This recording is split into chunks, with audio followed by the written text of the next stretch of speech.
Never intended to earn a living from it. It was the kind of thing that we did for our entertainment. Later, when I had a lot more resources, I could put a bit of money into it. As the millions came pouring in from my Paul role, I did not in the least mind letting a tiny fraction go to the bonzos. Expenses for disguises never bothered me at all. In fact, I enjoyed dressing up as much as the music. I made up the Space's pseudonym of Apollo C. Vermouth to suit the bonzo song I'm the Urban Spaceman. As Apollo, I co-produced the song that ended up making money for us, but it took my Beatle funds to get it there. As was expedient, I would go back and forth between playing the Paul and Vivian roles, making a network between them. As Vivian, I co-wrote Death Cab for Cutie with my friend Neil Innes. Death Cab, as I'll explain elsewhere, refers to Paul's car. Then, networking myself, I, as Paul, welcomed the bonzos to play Death Cab for Cutie in my Magical Mystery Tour film with me, now as Vivian, singing it as one of the last performances of the movie. The point was to give clues about me standing in for Paul and to show who I really am. I'm a cross between them and others. I take on separate personalities with each role, but there is a good deal of overlapping too.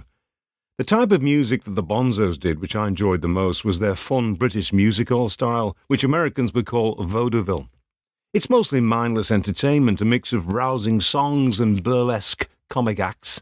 It's not serious music, but rather an escape from it. I love all the more serious stuff too, but playing with the bonzos was just about having a good time. It was play. My fun with the bonzos lasted decades, up until I learned that Linda, my love, was slowly dying of cancer. Then my priorities shifted.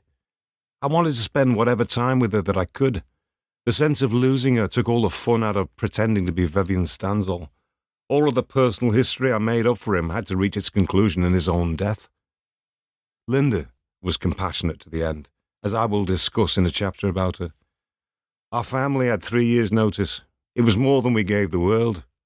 First we sought to beat it naturally. Now I found ways that were less known, ways that could have added years.